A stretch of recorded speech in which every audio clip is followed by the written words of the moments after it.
13º Congresso Internacional de Jornalismo Investigativo da Abrage.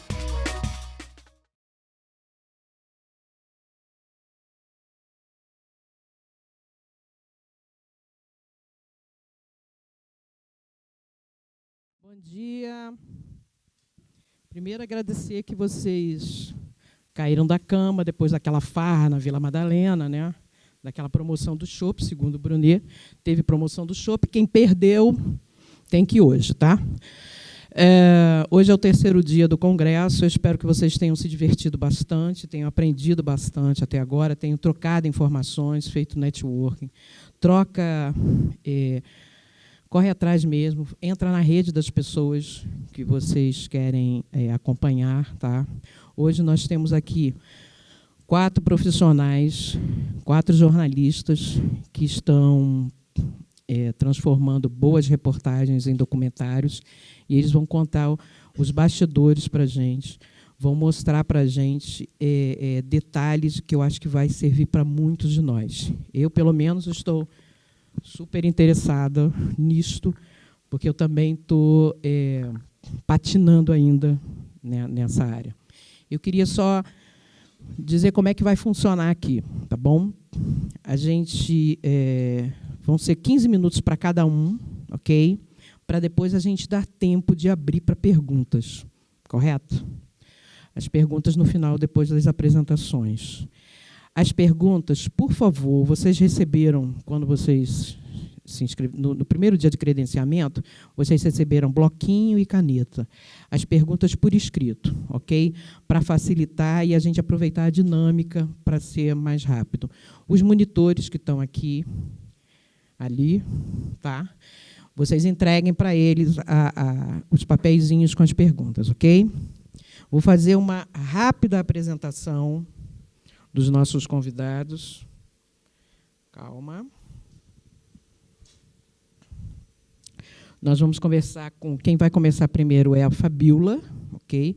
Fabíola Aquino, ela é cineasta, jornalista e produtora cultural. Destaca-se por seus projetos autorais, desempenhando funções como direção, roteiro, produção... Joga nas 11, hein? Realizou 9 curtas, e sendo Água de Meninos, A Feira do Cinema Novo, o seu primeiro longa-metragem. Foi diretora de produção no documentário A Luta do Século, longa-metragem, direção de Sérgio Machado. Atualmente produz, dirige e atua no documentário Diário da Primavera, longa-metragem para o Cine Brasil, e é produtora executiva do documentário Sem Descanso, longa com direção de Bernard Attal. É isso? Falei correto? Bem-vinda, Fabíola, vai ser um prazer, ok?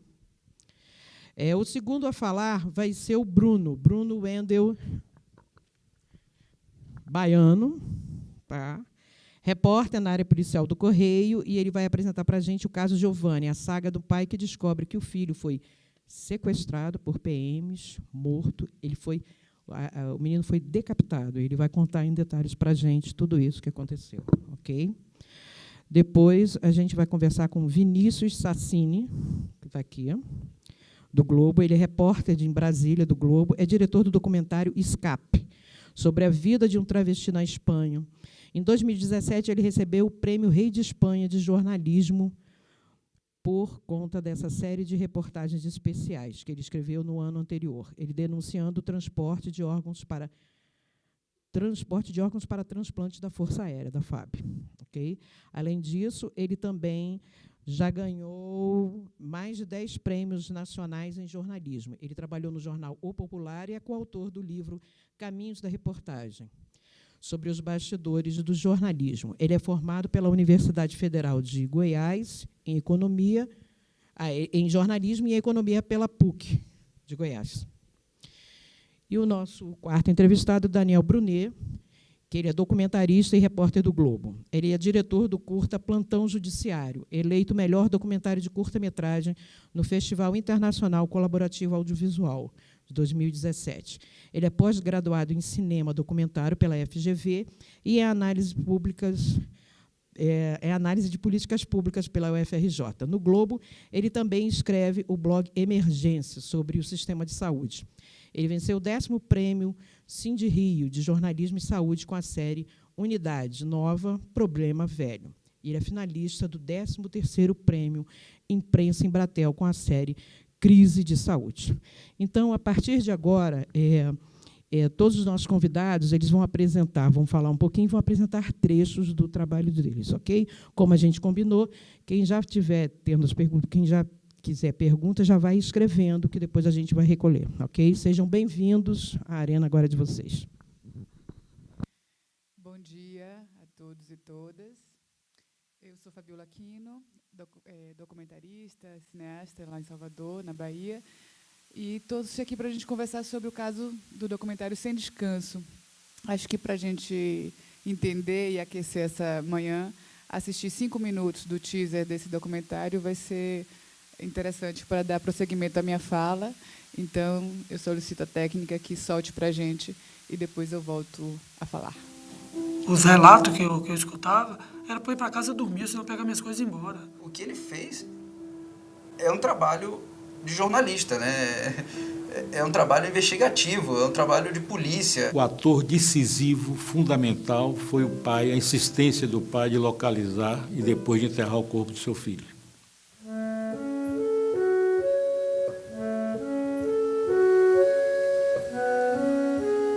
Pegou a moto, começou a lavar perto de lá de casa, ligou o som, estava se divertindo, brincando comigo o tempo todo. Quando desceu, passou aqui e falou comigo que a gente ia sair nesse dia, que era para eu estar pronta às 7 horas.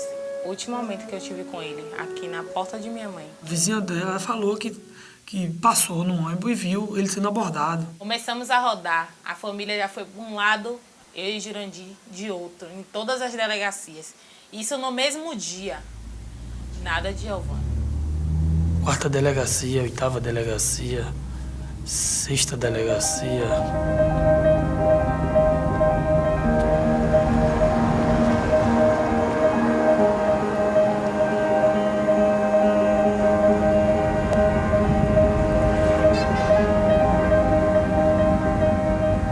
Um amigo me ligou, Jurandir, ó, esse caso aí, faça o seguinte, procure no batalhão, vê se ele está no batalhão. Imediatamente eu segui pro Lobato. Eu lembro que eu cheguei no Lobato, umas 5 e pouco dias, estava mais enfermo. Fui até a Gurita, falei com ele, meu filho foi levado pela viatura da Rondesp. Viatura da Rondesp? Então, viatura da Rondesp são várias. Tinha que saber, tem um número. Eu falei, não tem um número porque não foi eu que vi, o pessoal que viu. Tá. Não, aqui vai ser difícil você encontrar aqui. Aí eu não voltei para casa, eu entrei no meu carro. Não tinha cabeça de voltar para casa, quando eu chegasse em casa, minha mãe e meu pai, todo mundo esperando eu chegar com alguma resposta. Perdi a esperança no início, logo, porque aqui já sabe como é que é, né? Aqui é difícil mesmo. Todo dia está indo no ML, primeiro passo é ML. O primeiro encontro com o Jurandir foi no Instituto Médico Legal. Como de praxes, fui lá e perguntei o que estava acontecendo, por que eles estavam ali. Você sabe que isso aí que você está falando é um gravíssimo, pode ter uma repercussão. E na coisa, você sabe que você está mexendo com polícia. Você está disposto, ele disse que estava, mas que precisaria de um tempo para pensar e que me ligaria. Na quarta-feira, a gente voltou lá no local de novo. E aí, coincidência, o vizinho passou, rapaz, e falou, ai, sobre o que, sabe? Não, é um filho meu que a polícia levou aí. Ai, tá vendo aquela casa ali? O dono tem a filmagem.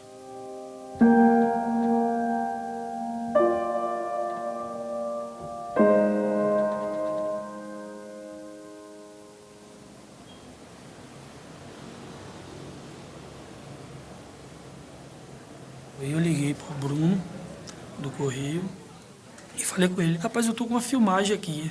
Quando eu vi as imagens, fiquei boquiaberto. E eu falei pra ele, rapaz, você sabe o que você tá fazendo? Você sabe quem eu sou? Você tá me dando essas imagens? Sabe as consequências disso? Ele disse que não tinha problema, então eu vou publicar.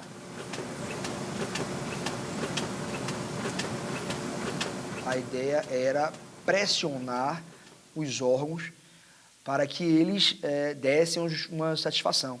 Na medida que o caso foi sendo desvendado, ele se tornou mais bárbaro. Estava esquartejado, carbonizado. Foi degolado vivo. Cada parte do corpo em um bairro diferente. Os policiais tentaram quebrar os aparelhos de gerenciamento. Que a informação que se tem é que ele foi morto dentro da sede da Rondesp.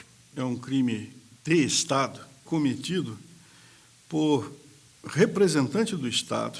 Eu fico imaginando o destino que esse menino tomou, né, que esse rapaz tomou. Quantas histórias igual a dele não estão sendo contadas? Nunca mais eu tive notícia de Rildean. Nós não sabemos de nada, né? Já tem 3 anos. Nunca soube onde está o corpo de Davi e nem o que fizeram com Davi.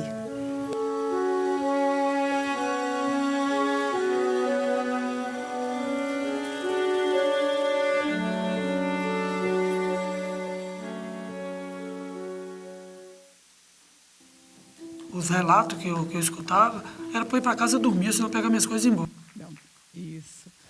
Obrigada, gente. Bom, como vocês puderam perceber, é um tema difícil. O Bernard Atal, que é o diretor, é um francês radicado na Bahia. Eu já trabalhei com ele em 2 longas-metragens dele, na parte da produção executiva também. E ele me deu esse desafio, por conta exatamente de uma série de reportagens publicadas pelo Bruno, que, como vocês viram, e o Juan são personagens no documentário.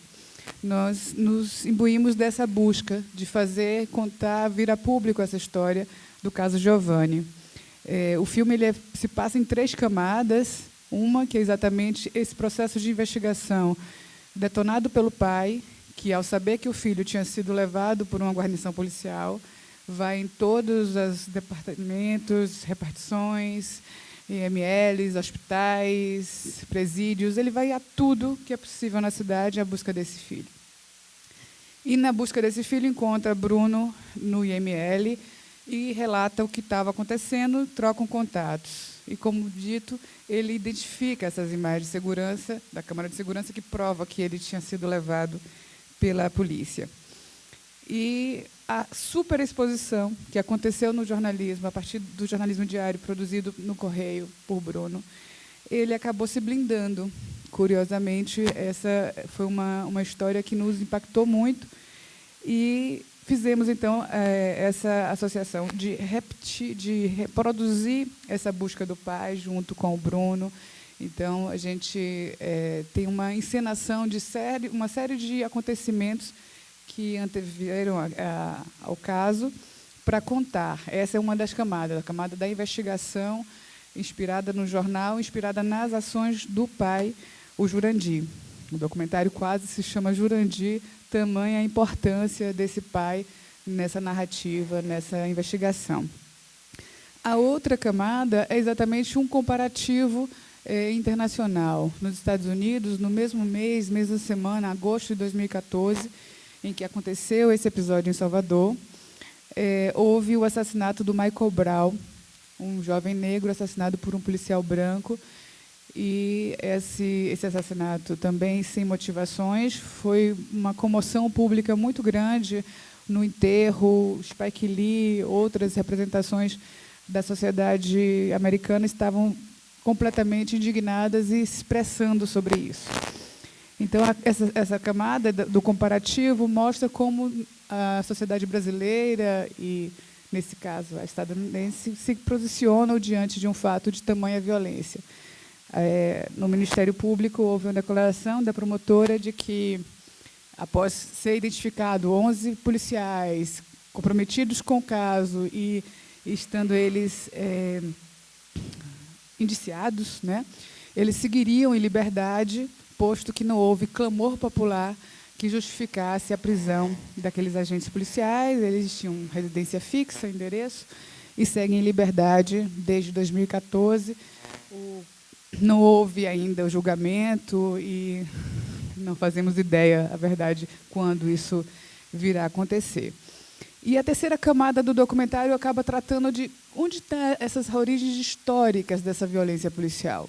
Por que a gente está, em todo canto do Brasil, sofrendo com esse tipo de atitude daqueles homens da lei que deveriam estar nos protegendo, né? Então, essas 3 camadas é o que compõe o documentário. Indo especificamente para a nossa pauta aqui, onde está essa interseção, eu acho que o principal foi isso, assim, ao descobrir um trabalho tão primoroso e dedicado e diferente da média do que se estava vendo no jornalismo impresso na nossa cidade, em especial, causou um estranhamento tão grande de ver aquilo e não querer que aquilo se esgotasse enrolando peixe no dia seguinte, com todo respeito ao nosso jornal, mas só que aí qual é a grande diferença, né? Enquanto documentarista, nós levamos 3 anos fazendo esse filme. Bruno tinha que dar conta, e o Juan, diariamente, de gerar a matéria para o dia seguinte, capa ou não, e assim uma correria. A gente pôde ter muito tempo de debruçar sobre isso, de aprofundar os temas, ir aos Estados Unidos, entender a história de lá, trazer os personagens de lá.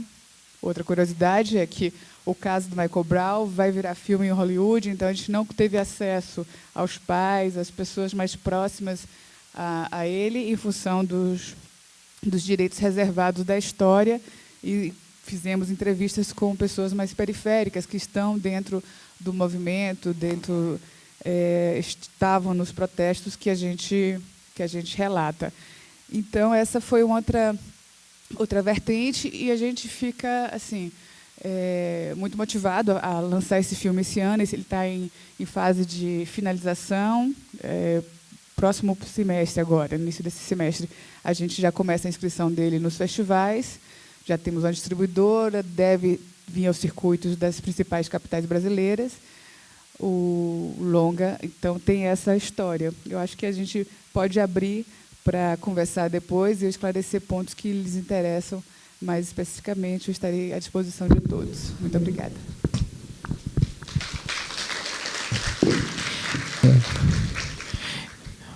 A bola é contigo agora, Bruno. Bom dia, eu sou Bruno Wender, sou repórter do Correio lá de Salvador. Como nossa querida... tá aqui? Tá, desculpa, gente. Então, o caso Giovanni é um caso emblemático, né? Ele mudou até a postura da polícia baiana, né, depois do caso Giovanni. A polícia passou a ser repensada, né? Algumas atitudes de alguns policiais passaram a ser repensadas, e até algumas ações deles também, eles começaram a adotar algumas práticas não muito habituais. Quando eles vão em algumas comunidades, costumam observar se as pessoas estão filmando agora, né? Eles estão bem espertos para isso. Mas, voltando ao caso do Giovanni, eu queria só rapaz, só para ele saltar. Pronto, amigão. Obrigado. Acho que vou ficar em pé, né, gente? Acho que fica melhor. Vou mostrar aqui algumas matérias que deram origem ao caso Giovanni. Pronto. Aqui foi a nossa primeira capa. A capa. Aqui a capa. Aqui é o trecho do filme. Foi 13 de agosto de 2014. Foi quando encontrei... aí foi o dia que a matéria saiu, mas eu encontrei o pai de Giovanni, o Jurandir, no IML,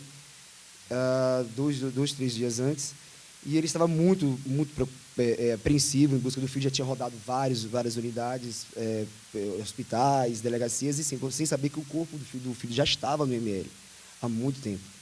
Mas já tinha visto o corpo, mas não reconheceu porque estava...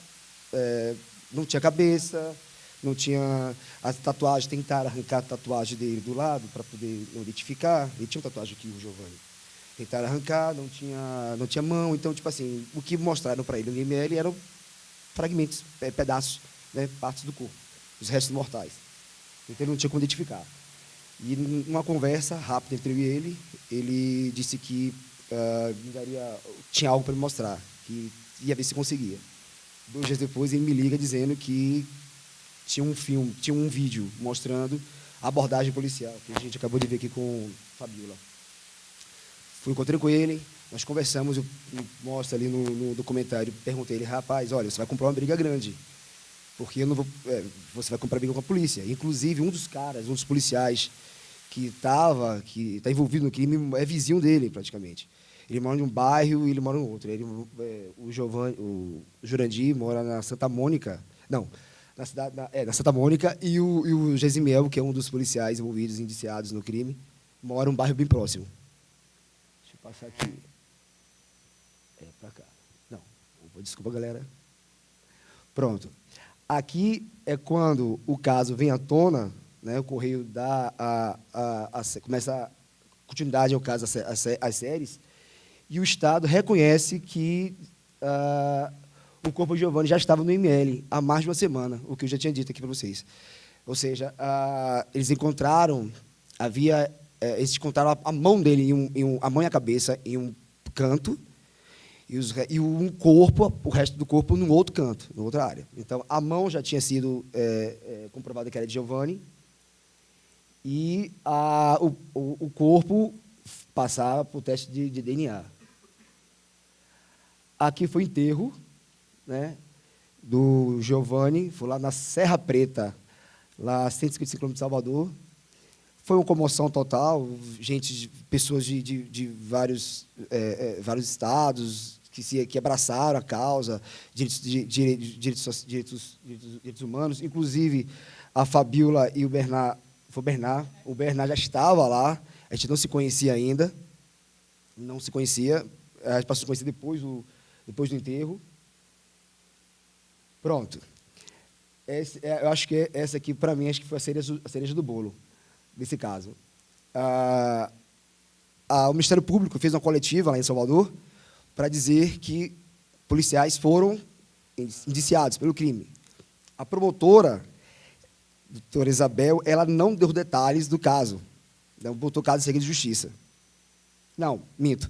Ela não tinha colocado ainda, mas ela não deu detalhes de como, quantos policiais, a quantidade de policiais, quem eram os policiais, e tirou deles 3 crimes, né, que é tortura, formação de quadrilha e formação de quadrilha e tortura, e não pediu a prisão preventiva. O que aconteceu? Nós, do Correio, nós conseguimos o acesso ao processo e descobrimos que no processo estava nítido de que Giovanni foi decapitado dentro da Rondesp. Dias antes, nós demos uma matéria, também por nossas fontes, né, no DPT, Departamento de Polícia Técnica, que já tínhamos um indício de que Giovanni já tinha sido decapitado, mas não dentro da Rondesp. A gente não sabia disso. Era algo inédito. Isso aí. E depois que essa matéria saiu em Salvador, eu recebi várias ligações de pessoas dizendo que era uma prática comum de pessoas serem levadas para essa base e desaparecerem. Só que ninguém contava a história, né? A gente não tinha que contar. Assim, ninguém quer comprar briga com a PM. Apenas esse caso veio à tona, porque eu digo caso especial, porque o Jurandir, o pai de Giovanni, correu atrás, foi atrás e conseguiu as imagens, né? Conseguiu a imagem, que essa que foi o pontapé inicial para tudo. Né? Cansado de tantos nãos, ele mesmo, né, foi lá e correu atrás e conseguiu. Eu pensei até que ele fosse policial, né? Tem uma veia policial, mas não tem, não. Ele é um trabalhador, um comerciante. E destemido, porque ele já morou no mesmo lugar e não mudou, ele mudou de endereço. Leva a vida normal. Quando vira o filme, a Fabiola acabou de comentar aqui, 7 vão a júri popular. Dos 11, 7 vão a júri popular. São eles aqui. Eu fiz questão de colocar os nomes deles, porque até então, como o Ministério Público a gente não queria antes, a gente põe. Tem um subtenente, tem um sargento, e todos eles aqui, inicialmente, eram só três envolvidos. Era um subtenente, o subtenente Cláudio, que era comandante da guarnição, o Gesimiel, e eu, se eu não me engano, isso, Gesimiel e o Roberto. Os 3 eram quem aparece, são as pessoas que aparecem na câmera abordando o Giovanni. Giovanni estava numa moto. Essa moto até hoje não apareceu. Essa moto não apareceu até hoje. É um mistério essa moto. E existem vários comentários sobre a possibilidade dessa abordagem, por que ocasionou essa abordagem. Uma delas é que um dos policiais é envolvido com tráfico e que o Giovanni faria parte de uma facção rival. E aí havia já no local onde o Giovanni foi abordado, no fundo, funcionava uma grande boca de fumo. Então, ainda é uma das possíveis, né? Uma das hipóteses. A outra é de que o Gesimiel, opa, eita, Bruno. Pronto. Como é que baixa aqui, gente? Pronto. É que o Gesimiel, ele era cunhado do Giovanni. E havia uma rixa entre os dois. A investigação não é... o MP não é conclusiva em relação a isso. Deixa algumas brechas. O que se sabe é que desses 11 policiais, 7 vão ao júri popular. Não tem data marcada ainda para o júri, mas o Jurandir, né, há um certo tempo, pediu proteção à justiça, né, proteção, porque agora é engraçado, né, quem vai proteger eles são os próprios policiais. Né? Meio contraditório. E já estou pedindo, já está na hora. Tem segundos ainda? Pronto. Da última vez que a gente se encontrou, eu e o Jurandir, ele chegou a comentar que não queria nada disso, né? Ele não esperava que causasse tanta repercussão a morte do filho. Ele queria apenas só enterrar o filho. Por ele, os policiais não pagaram, como ele era tão inocente nesse ponto, de que não queria que os policiais pagassem, que só enterrassem. Só que, se ele ligar, rapaz, era impossível, já que houve um crime, né? Houve um crime e, enfim, existe lei para isso. O caso foi premiado na época. Nós recebemos o prêmio OAB de jornalismo, fomos finalistas do ESSO. E, se eu não me engano, além do documentário, nós temos uma proposta até lá de alguns estudantes lá de Salvador de fazer um documentário, mas vários bate-papos desse, para poder promover lá essa veia investigativa lá em Salvador, que assim, ainda pouco se fez muito. Hoje faz muito pouco, né? Eu não entendo por que isso. E lá a gente tenta incentivar os outros colegas a prática do jornalismo investigativo, né? E lá a gente tem muito poucos casos desses. E acho que eu fui um dos poucos, né? Aí a gente tenta um pouco trazer esse universo para lá, com o documentário, essas palestras, apresentações. Enfim, acho que já falei demais. Então, gente, eu encerro aqui e a gente depois volta a falar. Pode ser?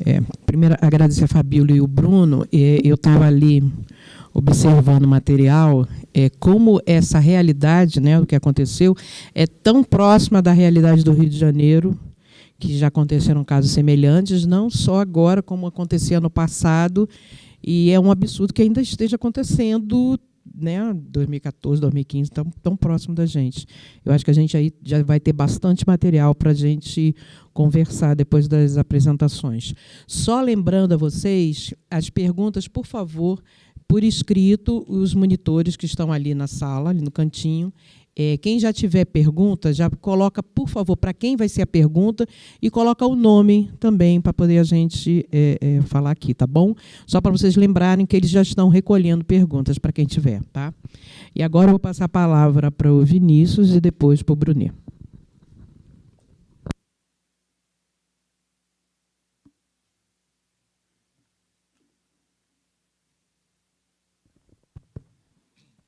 Bom dia. Primeiramente, muito obrigado aí pelo convite, né? Agradeço a direção da Abrage, é um prazer estar aqui pela segunda vez e sempre para falar de histórias que deram muito trabalho de fazer. No ano passado eu vim falar da série de matérias sobre as recusas da FAB em transportar órgãos para transplante E este ano eu vim para falar de um documentário que eu fiz juntamente com mais 3 colegas, num período que eu fiquei em Barcelona, fazendo uma pós-graduação em documentário criativo, e lá a gente ficou 9 meses trabalhando em cima de um projeto para fazer um documentário que se chama Escape, passar o trailer, e a gente conversa um pouquinho a partir do trailer. Ao fim eu vou passar um trechinho do filme também.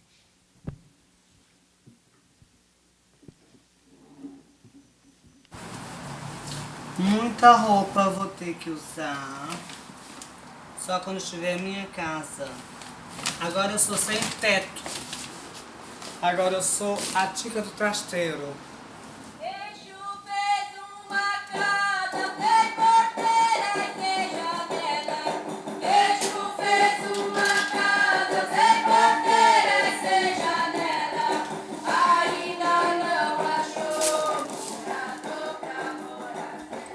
Lu, já vem, tá? Tá. Porque eu não vou pra rua. Tá bom. Deixar de ser menina pra ser mulher. É a transformação ao chegar no campo. Não. ¿Por qué no te tiembla la mano? A ver, ¿qué es esto? ¿Por qué estás mal? ¿Qué es esto? ¿Cómo vas a creer que es? Sou de Manjá, Ogunté com Omolu. Omolu é o deus da vida, da morte, saúde e enfermidade. Sim. Então, eu tenho que me apegar a ele, Vale. pedindo a ele que me livre destes mal que está me passando.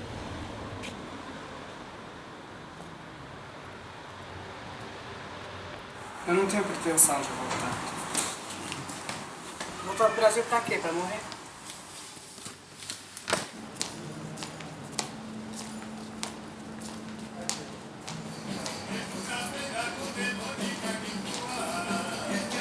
Eu lá no meio da rua.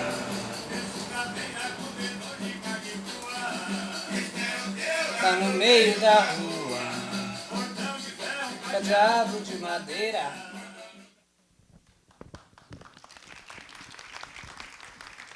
Bom, contar um pouquinho então como que surgiu esse projeto, como é que de repente eu me vi em Barcelona fazendo um documentário sobre a Lud, que é uma travesti brasileira que mora na cidade há mais de 20 anos. Para isso acho que tem que voltar um pouquinho no tempo. Eu já sou repórter há quase 15 anos, sempre trabalhando em jornal diário. Foram 6 anos no Popular, 2 anos e meio no Correio Brasiliense e já são 6 anos no Globo. Quando eu trabalhava em Goiânia, eu sou goiano, a gente fazia muita matéria sobre fenômenos de migração, fluxos migratórios. Os goianos saíam muito do estado, iam muito para os Estados Unidos e para a Europa. Isso, para mim, como repórter, era algo super intrigante. Assim, era difícil você compreender o que movia essas pessoas. E sempre nesses fluxos migratórios havia uma grande quantidade de travestis. Então, as travestis sempre saíam muito do Brasil e iam muito, principalmente, para a Espanha. Então, fiz várias matérias, sempre dessa perspectiva da saída, e nunca tinha feito algo da perspectiva da chegada. Quando surgiu a oportunidade de tirar uma licença do jornal para fazer a pós-graduação em documentário criativo, eu vi que ali era o momento para tocar esse projeto e tocar o projeto da perspectiva audiovisual, não mais uma reportagem, mas fazer um filme sobre isso. Então, eu cheguei na cidade em outubro de 2016 e ali, dentro do Master, eu apresentei essa proposta de fazer um documentário sobre as travestis brasileiras que migram para Barcelona. E aí tocamos isso dentro do Master, o projeto era meu, aí outubro, novembro, dezembro, janeiro, fevereiro, já desenvolvendo o projeto e já fazendo várias gravações, me acercando um pouco de alguns grupos de travestis. Elas passaram a permitir que eu acompanhasse um pouco da rotina delas, que eu acompanhasse um pouco desse entorno ali do Camp Nou, que é onde elas se prostituem. Em fevereiro, a gente tira o projeto de dentro do Master e toca sozinhos. Assim, sou eu, somos 4 diretores, é uma direção compartilhada. Eu, a Mariana, que é brasileira, o Julien, que é franco-colombiano, e a Maria, que é grega. Então, a gente sai com os nossos próprios equipamentos e decide tocar o filme. Continuamos gravando até junho, montamos em junho, e a gente já faz uma pré-estreia em Barcelona no dia 11 de julho. Eu volto para o Brasil dia 14, volto para o trabalho e começo um trabalho de tentar enfiar o filme em alguns festivais, que é uma coisa muito difícil. É uma produção 100% independente. a gente fez com os equipamentos dos próprios diretores, não tem produtora envolvida, não tem distribuidora envolvida. Então, foi um aprendizado no que diz respeito a todas as etapas de produção de um filme. No fim das contas, a gente chegou à conclusão que o filme deveria ser um filme sobre a Lud. A Lud é essa pessoa que vocês viram que conduz o filme. Basicamente, o filme tem uma linha condutora. A Lud foi permitindo que a gente entrasse em alguns espaços mais privados, mais íntimos, que era justamente o que a gente queria. Por que eu quis fazer o filme? Algumas coisas me incomodam muito. As travestis provocam um incômodo, elas desarranjam algumas coisas, que eu sempre achei isso extremamente interessante, só que isso acaba sendo convertido num preconceito, numa rejeição, que eu acho que nenhum outro grupo vive como elas vivem. E o que significava a ida? O que significa a ida dessas meninas para fora? Assim? Se você entrar nas redes sociais delas, vai significar uma vida de glamour, de superação, de eu estou vivendo uma vida que eu sempre quis viver, etc. e tal. Mas quando você passa a conviver um pouco com elas, a sair do óbvio, e o óbvio sempre é esse contexto de prostituição, você entende que existe uma questão de marginalização muito forte. Então, o Brasil é o país que, em termos absolutos, mais mata travestis e transgêneros no mundo. Acho que esse é um número, a gente está sempre vendo esse número, né? E a ideia do filme não era fazer uma abordagem jornalística, essencialmente. Essa nunca foi a ideia do filme. A ideia do filme era contar a história, que as pessoas conheçam a Lud, se identifiquem com os sentimentos dela, que são os sentimentos mais universais possíveis, que entrasse nesse universo, não naquilo que elas já estão acostumadas. É muito comum você ver reportagens, principalmente de televisão, sobre esses contextos, esses espaços de prostituição. A gente vê muito isso em São Paulo, qualquer grande cidade, a gente vai ver matérias de gente infiltrada na noite, conhecendo travestis e contando o que acontece com elas, etc. e tal. A ideia do filme sempre foi o que acontece quando uma câmera de TV é desligada. Então, a gente queria mostrar o que ainda não havia sido mostrado. E isso significava mostrar o cotidiano dessas meninas. E a gente elegeu a Lud porque a gente foi gravando, e a gente percebeu que ela era sempre quem aparecia, sempre estava nos espaços, era a Lud que sempre dizia, tá, pode entrar no meu apartamento, vem aqui dia tal. E a gente falou, bom, e sem contar que a história dela é uma história forte, é uma história que aporta todos os sentimentos que envolvem essa questão, que são sentimentos de saudade, solidão, exílio, e por aí vai. Então, a gente sentiu que ali estava a história que a gente queria contar. E a gente foi tomando algumas decisões. Uma, que o filme teria um aspecto observacional. O filme não tem entrevistas, no sentido clássico. O filme tenta se resolver apenas com aquilo que a câmera capta. E o que a câmera capta é a Lud na sua essência. Então, são os diálogos dela com uma personagem que é muito importante no filme, que é a Anne, uma condutora de um carro que presta um serviço para as travestis na noite. Então, a gente se ampara muito nesses diálogos. É a Lud sendo ela mesma em frente à câmera. Então, o filme tem muito ela falando com a câmera, ela falando sozinha, ou ela falando ao telefone. E o filme tem um dispositivo, que é um termo bem comum, né, no mundo dos documentários, que é o trasteiro. O trasteiro, na verdade, é um depósito, porque qual é a história? A Lud está lá há mais de 20 anos, ela perde o apartamento dela, a gente entra nesse momento, assim, ela perde o apartamento dela, ela precisa pegar todas as coisas dela, colocar dentro de um depósito, um trasteiro, e ela passa a morar num apartamento coletivo, que é uma coisa muito comum também, onde as meninas moram, se prostituem, e as condições geralmente são muito ruins. Então, num dado momento, já meses depois dessa imersão, desse processo de acercamento, ela permitiu a gente gravar dentro do trasteiro. Então, nós passamos 6 horas dentro desse trasteiro, das quais nós gravamos 4 horas. E quando a gente saiu de lá, eu e a Mariana, a gente viu que a gente tinha o filme nas mãos. Porque o trasteiro é um espaço onde ela coloca as coisas dela, para onde ela levou todas as coisas dela.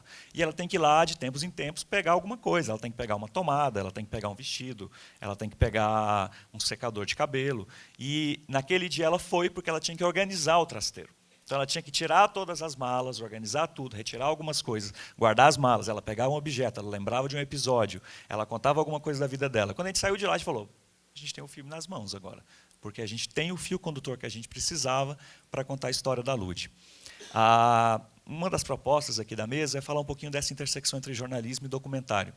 Para mim, foi um desafio tremendo, porque a minha cabeça de jornalista ela não respeita os silêncios, e os silêncios são fundamentais em documentários. Isso, para mim, foi muito difícil, assim, de você permitir que as pessoas falem e de você não interrompê-la o tempo inteiro. Não, mas você acha que a gente é perguntador, assim. Então, o documentarista ele vive muito dos silêncios, assim. Isso foi o que mais me deixou inquieto, porque para mim era muito difícil ficar em silêncio. Então, esse é um aspecto muito marcante numa diferenciação do jornalismo e do documentário. E um outro aspecto que eu considero essencial é que o documentário ele tem que aportar emoção. O jornalismo ele aporta informação. Então, a gente já tinha decidido que o filme não vai contar que o Brasil é o país que mais mata travestis no mundo, o filme não vai contar que a Lud tem 45 anos, ela saiu de uma cidade mineira e aí ela foi para Barcelona. Por muitas vezes, na confecção do filme, eu pensava, se fosse uma matéria, eu já tinha liquidado isso aqui em 2 tempos. Só que o tempo de um documentário é outro, os públicos são distintos, e essa é a grande graça, você conseguir chegar a outros públicos. O filme já passou por 3 festivais, vai para um 4º festival. Então, são universos que existe uma interconexão, mas que também se diferenciam em várias essências, assim. Bom, e aí, para a gente fazer o debate ao final, me restam 5 minutos, queria passar um trecho do filme, então. A gente viu o trailer, eu selecionei um trecho que eu considero um dos trechos assim, mais emblemáticos do filme, já está caminhando para o fim, pode ficar um pouco estranho, que é um trecho meio solto, mas é um trecho que já está caminhando para o fim do filme. Vamos ver esse trechinho de 5 minutos.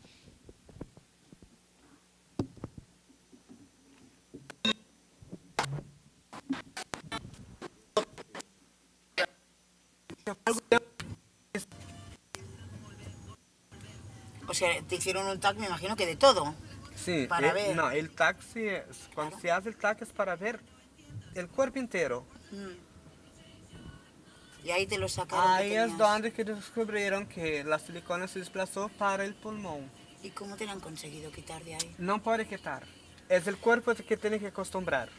O sea, la tienes en el pulmón, se ha quedado ahí. Sí, y no se puede sacar.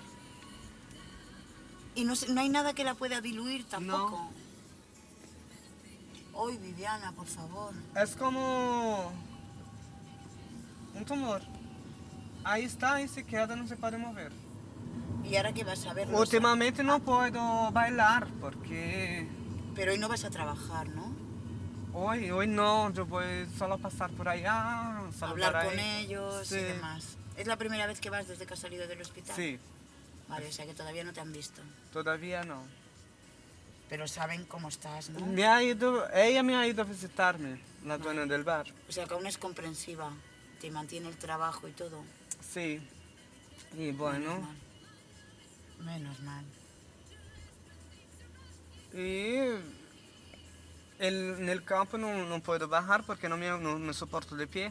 Claro, es que no puedes estar de pie. Y si yo sigo así, voy a tener que comprar muleta.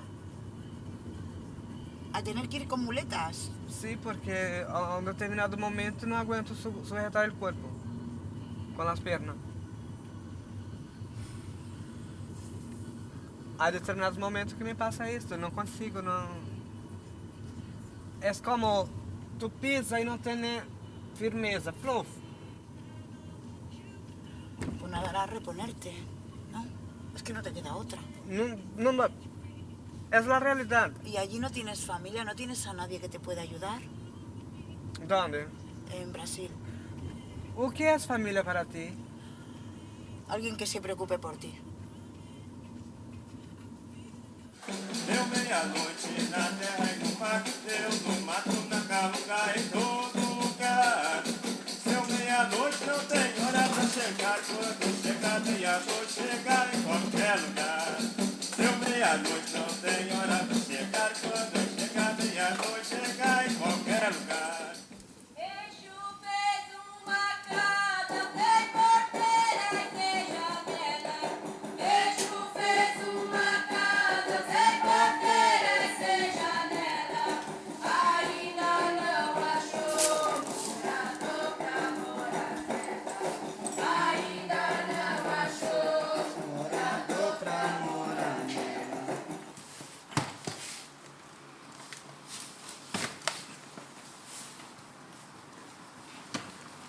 Mas que vai fechar, ela vai fechar. Mas que vai fechar, ela vai fechar.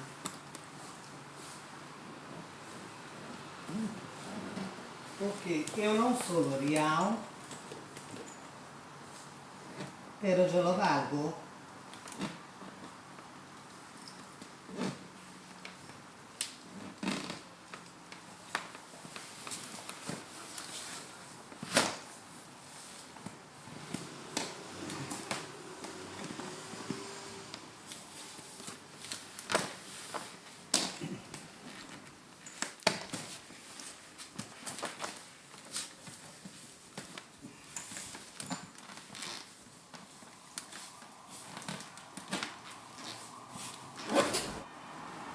Eu não tenho pretensão de voltar. Voltar pro Brasil pra quê? Pra morrer? É o que muitas fazem. Ah, do Brasil, chega no Brasil, morre. Matam. Então pra quê? Então não me interessa ir pro Brasil. Vou sim de vacações. Visitar. Mas pra viver? Não, tô bem aqui, com todas as dificuldades. Esse tá bom pra trabalhar. Esse também pra trabalhar.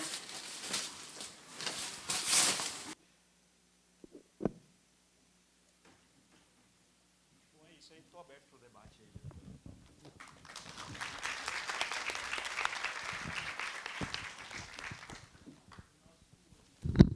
Nosso quarto convidado, Daniel Brunet, vai fazer a apresentação dele e depois a gente abre para as perguntas. Lembrando, por favor, como a gente já disse no início, eu já estou aqui com algumas perguntas, pode escrever e passar para os monitores, ok? Obrigado. Bom dia. Queria agradecer a Brage pelo convite, pela oportunidade de estar falando sobre jornalismo documentário. Eu acho que esse é um tema que está muito em alta na nossa profissão e é muito importante que a gente comece a falar mais sobre isso. Parabenizar meus colegas pelo trabalho, que é impressionante que vocês fizeram, e muito importante. Bem, eu sou repórter do Globo há 10 anos, eu tenho, lá no Rio de Janeiro, eu tenho 16 anos de profissão, e há 3 anos eu comecei a me interessar pelo universo do audiovisual. Eu ando de metrô, às vezes de trem para ir para jogo, e aí eu comecei a reparar que cada vez mais tinha pessoas com smartphone na mão, com fone de ouvido, vendo alguma coisa de audiovisual, né? Antigamente era muito natural você ver a pessoa jogando, aquele joguinho que vai cair nas pedrinhas. E eu falei, pô, essa pessoa está vendo uma série. Isso aqui está vendo não sei o que, isso aqui está vendo novela. E eu percebi que o interesse do público pelo audiovisual era crescente. E eu nunca na minha vida, nem quando eu fiz faculdade, eu pensei em trabalhar com televisão. É uma coisa que eu sempre detestei, né? E quem faz documentário detesta televisão também. Mas é o mesmo universo do audiovisual, né? Mas eu falei, pô, eu vou começar... Eu sempre gostei de assistir documentário, né?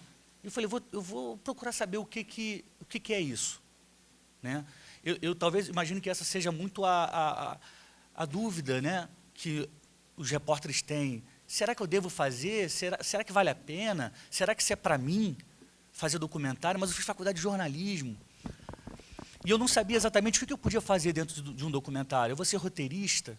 Eu vou ser diretor? Eu não sabia nem o que fazia um produtor. Eu falei, o que faz um produtor? O que é produtor, gente? Né? Quando você trabalha na televisão, você tem até uma ideia de o que faz um produtor. Mas no jornal, que a minha carreira é toda em jornal, impresso, você não sabe, né? Produtor. O que faz o produtor? Sei lá. Bebe com a gente depois, né? E aí eu estudei, fiz uma pós-graduação em cinema documentário. E ali eu tive a ideia do que é, de ponta a ponta, esse universo do documentário. E eu pude entender onde eu me sinto mais confortável e capaz de trabalhar, né? E eu fui amadurecendo as ideias sobre o documentário, sobre o jornalismo. Eu tenho hoje essa convicção de que o jornalismo ele produz grandes matérias que em 24 horas ou 48 horas se tornam velhas. O cinema ele eterniza histórias. né? A gente está falando do filme deles aqui, de 2014, que virou um filme. A história da luta das travestis em Barcelona, né? A gente vai falar muito tempo a partir da história dele, porque virou um filme, sabe? O Vinícius ganhou um prêmio com a FAB se recusando a transportar órgãos e as pessoas estavam morrendo sem chegar ao órgão. Essa história é demais, mas a gente está falando da história que virou filme. E isso é uma coisa que eu não sei explicar, porque o cinema tem uma mágica que não se explica, né? Tem coisas que, quando você liga a câmera, acontecem naturalmente sem que você tenha previsto aquilo, né? E isso é muito maravilhoso. Eu tinha uma ideia de que, eu sou jornalista, sou repórter, eu vou fazer filme com facilidade. É mole. Não é mole. Não é mole. O repórter e o documentarista, eles vão ter o mesmo campo de ideia, de assunto. Você vê que os assuntos que estão aqui, o assunto do meu filme também, são assuntos pesados, que talvez seja um exercício que a gente tem que ter de não estar botando tanto peso nos filmes, né? Mas é quase impossível. A nossa formação é essa. E, enfim, quando eu tive a oportunidade de fazer, eu vou fazer um filme. Sobre o que eu vou fazer um filme? Eu podia fazer um filme sobre o meu time de futebol, sobre o meu avô, sobre um amigo que tinha morrido. E eu escolhi um assunto que eu tirei do meu dia a dia de trabalho, que eu percebi que, por mais que eu fizesse 1, 2, 3 matérias, aquele assunto não ia ter o espaço digno para ser falado. No Rio de Janeiro e no Brasil inteiro, quando o Tribunal de Justiça fecha, às 18 horas, começa o plantão judiciário. E ele funciona das 6h01 até às 11 horas da manhã do dia seguinte. É justamente a ideia de que a justiça não fecha, a justiça não dorme. Ela precisa estar julgando casos. Só que nessa noite, madrugada e manhã, ela só julga casos de vida ou morte.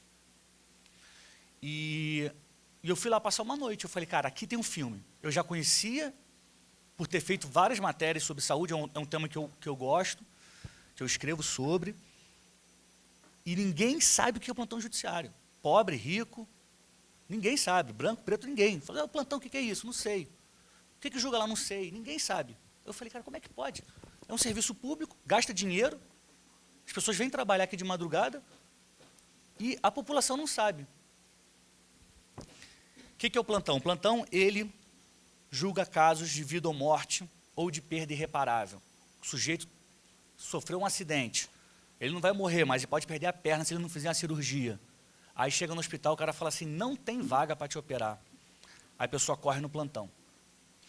E filmando aquela madrugada, eu vi que todo mundo que chegava lá para pedir ajuda, não descobriu que existia o plantão, porque o enfermeiro e o médico falaram, tem esse serviço aqui, vai lá e procura.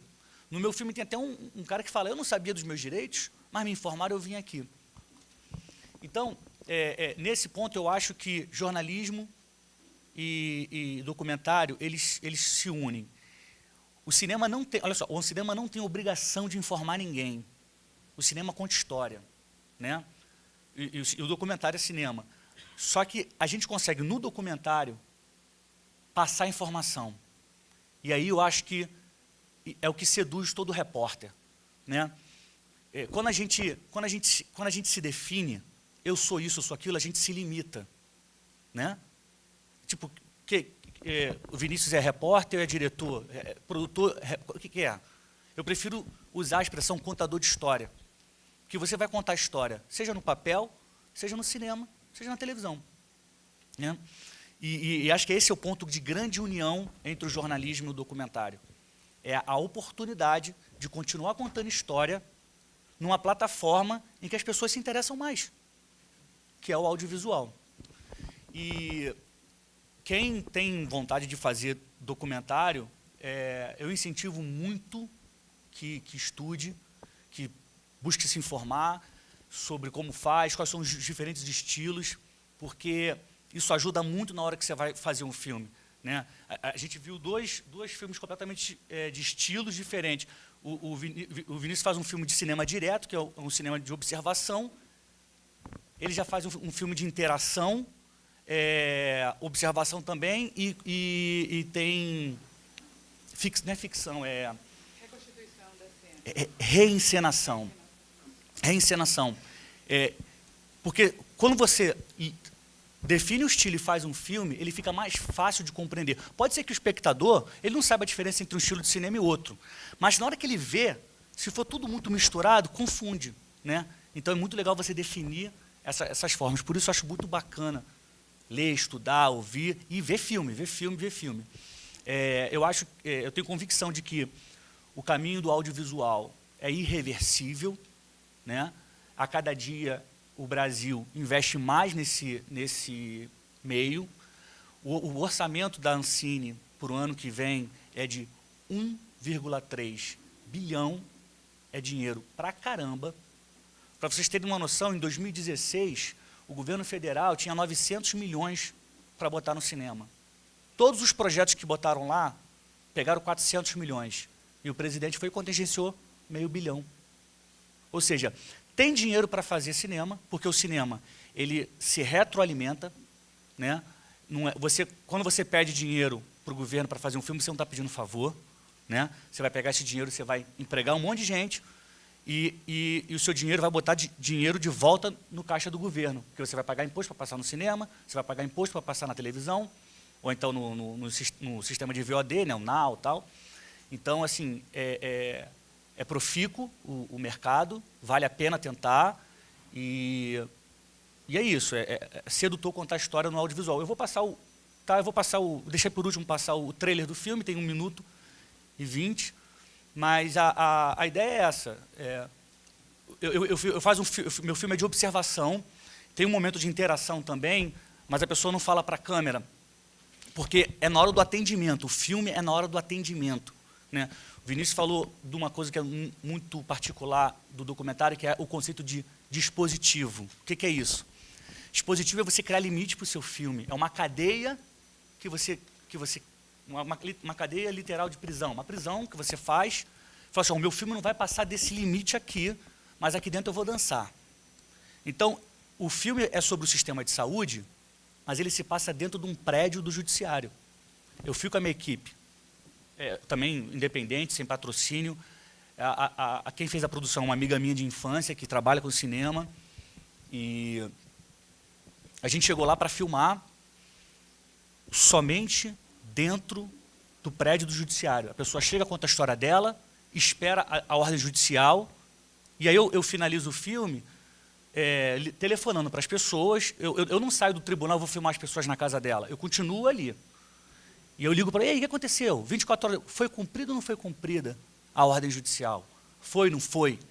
Aí o filme tem essa conclusão. No trailer não dá para ter essa ideia, mas dá para ter uma ideia do que é o filme. O filme tem uma página no Facebook, se vocês quiserem seguir, é Plantão Judiciário Documentário. E lá tem o trailer, se vocês quiserem rever, tem informações. E eu aproveito também a página para estar sempre compartilhando histórias, dados sobre o sistema de saúde, né? E isso é muito legal para a gente que é repórter, que é jornalista. A gente é produtor de conteúdo por natureza, né? É impossível a gente não produzir conteúdo. E a gente foi treinado para isso, né? Fizemos uma faculdade, curso e tal. Então, e outra coisa, quando a gente começa a fazer, a gente não para. Isso é muito bom, né? Você vai fazendo você vai aprendendo, você vai querendo melhorar. Então é isso. Vou passar o trailer.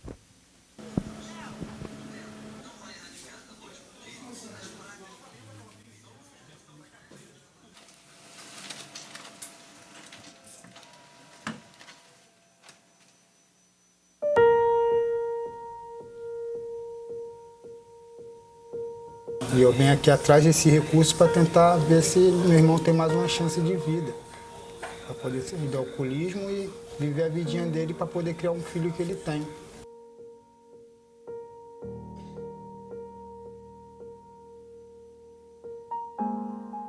O caso dele é um caso de extrema urgência e o hospital, mesmo assim, lendo aquilo, diz que não tem nada.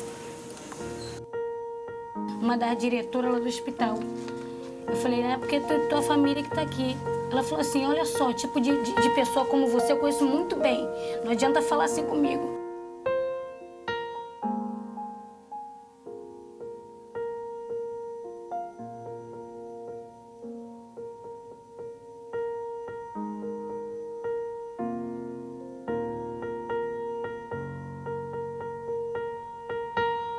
ligaram de novo.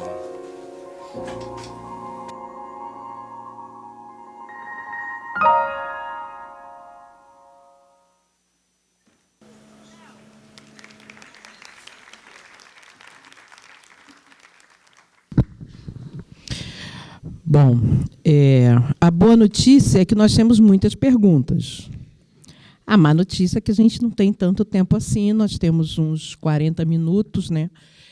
Mas eu queria já de antemão pedir aos palestrantes que depois, no final, eu vou repassar as perguntas que a gente não conseguir, né, dar conta aqui, para que vocês façam essa interação, ok? Por e-mail, enfim, tem que deixar de alguma forma essas perguntas. Eu fiz em alguns blocos, porque umas perguntas complementam as outras. Tem umas aqui até que eu já gostaria de fazer, mas eu já vou aproveitar e faço. Primeira da Ana Beatriz. Né? Eu vou, porque as perguntas elas se complementam, eu vou ler as perguntas, fica mais fácil para a gente conversar. Ela direciona a todos os palestrantes e a gente pode combinar quem quer responder. Quais são as habilidades que um comunicador deve ter para desenvolver, para que ele consiga produzir um documentário? A outra pergunta é: que caminhos vocês recomendam para um jornalista que já atua na grande imprensa, que queira trabalhar em documentário? Fazer um curso de pós-graduação, nós vimos aqui que já vocês fazem curso de pós-graduação, fizeram. Tentar trabalhar numa produtora, se aventurar por conta própria e colocar a mão na massa? A outra pergunta, especificamente também para o Bruno, tá? Mas os outros podem responder, porque tem tudo a ver. Qual a recomendação que você daria para os estudantes que querem se aventurar em documentário? E do Miguel também. Para os jornalistas que não têm habilidade com audiovisual, pergunta do Miguel para a Fabiola, tá? Eu acho que isso tem muito a ver. Que não tem habilidade com audiovisual, como você acha que a ponte entre jornalistas, diretores e produtores pode ser feita? Qual é o caminho que você recomenda para que uma boa história jornalística possa se transformar em um doc? Ou seja, o que a gente está falando aqui é de formação, de habilidades. Como é que eu estou na grande e eu posso me aventurar nesse novo caminho? Qual é o caminho que eu tenho que percorrer? Ok? Eu esqueci de contar uma coisa. Minha formação é em jornalismo, né? Eu fiz jornalismo na faculdade 2 de Julho, em Salvador. E já era apaixonada pelo audiovisual. Em 98, eu tive minha primeira experiência no audiovisual, depois de 16 anos que não havia produção de longa-metragem em Salvador. Houve o 3 Histórias da Bahia e eu me bati nas portas, falei, não, eu quero fazer, me dá uma ponta aí de assistente, do que for. Não fazia jornalismo ainda. E quando fui fazer jornalismo, eu fui a um show do rapper MV Bill, em uma casa de show em Salvador chamada Concha Acústica, e tinha 5.000 pessoas cantando a música daquele cara, era a periferia inteira no centro da cidade. E aí eu resolvi fazer um filme no meu TCC chamado Hip Hop com Dendê. É um filme de 15 minutos, dentro do ambiente da faculdade, que foi produzido. A minha sorte, em especial, naquele momento, é que eu trabalhava em uma produtora, a Berimbau Filmes. Então, além do apoio da faculdade, dos equipamentos e da equipe da faculdade, eu também pude correr por fora com o apoio dessa produtora. Então, essa foi assim, mais próximo desse sentido de formação e de sair do ambiente acadêmico e entrar na produção do audiovisual, que eu posso relatar para vocês enquanto experiência pessoal. Fiz Hip Hop com Dendê e também com o apoio da faculdade, participou de mais de 30 festivais. Isso foi em 2011, se não me engano. Aí, bom, essa foi dessa experiência, eu fui trabalhando em outras produtoras. Na verdade, em 2011 foi quando eu formei a minha produtora, que é a Bacacauê Produções. E então foi assim, prestando serviço a outros produtores, a outras empresas, fazendo filme dos outros e buscando fazer os meus. Esse curta foi o primeiro, ele ganhou muitos prêmios, no Festival do Rio, inclusive. Mas aí pronto, respondendo isso, eu acho que é bater mesmo na porta e buscar os pares que nos acolham, né? E, especialmente, buscar esse espaço de ter as suas ideias empreendidas. Ou seja, Hoje eu estou fazendo um documentário na minha produtora chamado Diário da Primavera. É um documentário autobiográfico, onde eu conto a minha experiência de emagrecimento para discutir como nós estamos nos relacionando com a aceitação do nosso corpo como ele é. Então, a gente ganhou um edital da Cine Brasil TV, vai sair é um documentário para televisão, e que a gente deve filmar em Brasília, Rio de Janeiro, São Paulo também, além de trazer essas imagens que, desde há 4 anos atrás, a gente tem filmado, acompanhando aspectos dessa transformação no meu corpo. Então, assim, a gente tem que bater na porta mesmo. Assim, esse documentário Sem Descanso, para falar um pouquinho desse modelo, os modelos de produção. O Bernard, quando me chamou para produzir, ele tinha o dinheiro da produtora. Assim, ele foi um investimento próprio mesmo. Fizemos equipes muito enxutas para viabilizar. E, ao final, um filme que ele tinha feito anteriormente, que é A Coleção Invisível, um documentário um longa de ficção com o Vladimir Brista, no personagem principal, ganhou tantos prêmios que a produtora dele ganhou um adicional de renda, e foi a partir desse adicional de renda que o recurso do filme para finalização e tudo aconteceu. Então, contar essas experiências de produção para vocês perceberem que, assim, dá para a gente fazer esse dinheiro com a ajuda, ação entre amigos, dá. Mas quanto mais a gente faz, ou seja, eu saí de uma situação assim do hip hop com Dendê e estou trazendo para vocês experiências em que acesso o dinheiro do Fundo Setorial Audiovisual, que é o que Daniel estava dizendo, acesso outros parceiros produtores que me chamam para estar junto a eles, seja numa situação de maior ou menor conforto. Na maioria das vezes é menor conforto, mas a gente alcança êxitos. Então, A Luta do Século, que é o documentário do Sérgio Machado sobre 2 boxeadores, o pernambucano Todo Duro e o baiano Holyfield. Também foi outro projeto de longa duração. Tem isso, os tempos são outros, né? Estou falando de Sem Descanso, que é esse principal aqui. Foram 3 anos da produção dele até esse momento de finalização e agora a distribuição. Não sei se me alongo falando isso, mas queria dar para vocês um panorama de por onde eu andei, por onde eu estou andando e como eu me associo às pessoas para que a gente siga fazendo, e no meu caso especial, o que eu sou apaixonada em fazer. Estou, nesse momento, produzindo ficção, uma série de ficção na Bahia, pela minha produtora também, coisas muito complexas. Ontem foi cenas especiais com caminhão muque fazendo um garoto voar, depois caminhão-pipa fazendo chuva. A ficção é um outro aspecto da produção audiovisual, muito mais árdua em alguns aspectos de produção. Mas, por outro lado, o documentário tem também uma exposição muito grande, ou seja, eu estou falando de violência policial no estado da Bahia e eu busquei, enquanto produtora, todos os entes da Polícia Civil, promotor, secretário de Segurança Pública, ninguém quer falar sobre o filme. Então, sobre o caso no filme, né? Então, a gente resolveu, vai ter uma tarja lá dizendo, olha, procuramos e ninguém se manifestou. Teve algumas autoridades que eu procurei, eu falei assim, eu estou aqui procurando para me blindar, para dizer para vocês que a gente não está fazendo um filme contra a polícia, mas que a gente gostaria de ouvir a polícia. E não aconteceu. Vou fechar esse aspecto para passar para o meu colega para a gente continuar conversando.